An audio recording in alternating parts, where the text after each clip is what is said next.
Ассаламу алейкум, урматтуу кыргызстандыктар, дыйкандар, мал чарбасымен алектенген фермерлер. Бүгүн мен сиздерге бир пайдалуу, дагы бир керектүү видео менен бөлүшкөнү турам. Анткени бүгүнкү видеодо мен мына ушул малдар үчүн атайын өзгөчө жом деп аталган мына ушул Күнжара тибиндеги бир жем менен тааныштырайын деп атам. Бул Кара Суу районундагы ушул Сарай айыл өкмөтү, бул Телман айылынын кире бериши.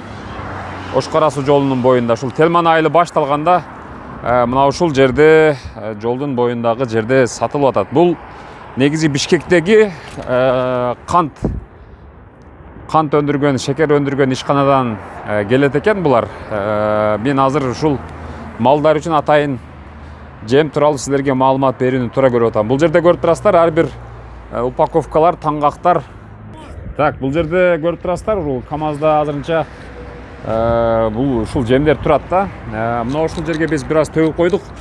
Бишкектин кайсыл жеринен алып келгенсиздер буну? Карабалтадан. Карабалтадагы Кайыңды кант заводтан.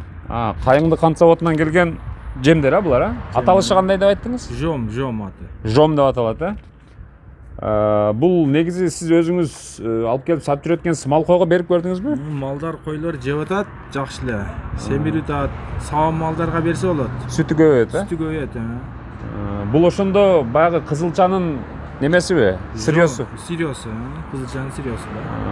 Шакерди алгандан кийин сыгылгандан ашкан күнжарасы экен да, значит. Күнжарасы. Бул жерде азыр канча бар КамАЗда? Бул жерде азыр 20 тоннадай бар да. 20 тоннадай бар, Ал башынан бери канча тонна саттыңыз өзү ушул Кара Сууга алып келип? Кара Суунун өзүнө бир 70-80 тонна саттык. 70-80 тонна. Дыйкандар алып коюптур да, фермерлер? Фермерлер алды. Алыштат азыр. Мисалы бир адам алганда канчадан алып атат эми? Канча тонна? Бир адам бир малга мисалы 4-өнү, 3-өнү алтат кегиптер. Анан 10 мал барлар 10ду алтат да. Мына ошо, мына тоголок болуп турбайбы упаковкаларчы? Бирөөсү канча чыгат? 500 кг бирөө. Бир тогологу 500 кг чыгат, 500 кг. Ошонусу канча сом пул болот? 3,5 миңден. 3,5 миң сомдон, ар бир тогологу. Ошондо килограммы канча? 7 сомдон туура келет. 1 килограммы 7 сомдон туура келет экен. Мен жакынырактан бир аз көрсөтүп коеюн сиздерге. Мына көрүп турасыздар. Негизи ным экен. Бул канчага чейин сакталат экен өзү? 1 жылга чейин срогу бар.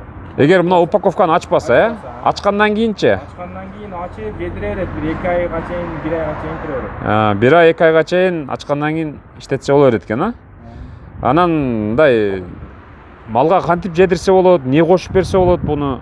Кебек кошуп берсе болот, макашак кошуп берсе болот. Ошо экөөнү кошуп берсе болот. Тузчу? Туз дагы кошуп койсо болот, жакшы. Бунун сахары барбы жокпу, ширинби азыр? Сахары бар аз-маз.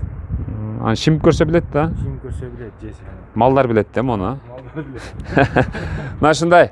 Негизи бул адаттагы биз билген макашак, күнжара, башка жемдерден айырмаланып, мына ушул кызылчанын атайын кумшекер өндүрүлүп, андан ашкан, мындайча айтканда, кызылчанын кумшекердин кант кызылчасынын күнжарасы деп айтсак тууралаак болот. Башында айтып өткөндөй, буга чейин алып келген экен, 70-80 тоннага чейин дыйкандар, фермерлер алыштыр. Демек, мунун пайдасы малдар үчүн, койлор үчүн бар. Ат десе да болобу? Болот. Кайга да болот. Мал, кой, жылкы, кыскасы үйдөгү жаныбардын бардык түрүнө берсеңиздер болот. Бул ошол кызылчанын кумшекерден арткан, мындайча айтканда, немеси, өзүнүн каражаты экен. Андыктан эгерде кимдеги мына ушул жемден алайын деген болсо, кызыккандар болсо, мен бул жем саткан аганын телефон номерлерин экранга жазып койгонмун. Чалып байланышып алсаңыздар болот. Бул Кара Суу районундагы Телман айылында жайгашкан. Ал эми дал ушул турган жер Ош Кара Суу жолунун боюнда Телман айылына кире бериш жерде. Бул жерде азыр жалпысынан 20 тоннага жакын, 20 тоннадан ашыгыраак жем бар экен. Ар бир килограммы 7 сомдон экен. Мен азыр ушуну атайын бияктан төктүрүп сиздерге көрсөтөйүн деп муну ачып көрсөттүм. Андыктан муну билгендер болсо, кызыккандар болсо алсаңыздар болот. Мына бул жакта дагы азырынча жем көп экен. Бирок муну менен чектелбейт, дагы алып келип сатабыз деп айтып атат. Телефондар экранда, чалып байланышып келип сатып алсаңыздар болот. Бул ушул Бишкек шаарындагы Карабалтадан келген байытылган, мындайча айтканда, жем деп айтсак болот. Мына Мен дагы өзүм кызыгып атам азыр. Ушул уйга, үйдөгү уйга алып барып берсем болот. Саан уйларга дагы жакшы экен, сүтү көбөйөт деп атат. Букаларга семирткенге, кыскасы бардык жаныбарларга колдонсоңуздар болот. Баасы дагы арзан экен, 7 сом. Өзүңүздөр уктуңуздар. Ушул бир таңгагы бир упаковкасы 500 сом экен. Эгерде муну ачпасаңыздар, 1 жылга чейин сактаса болот экен. Ачкандан кийин 1-2 айга чейин бөлүп жедирсе болот.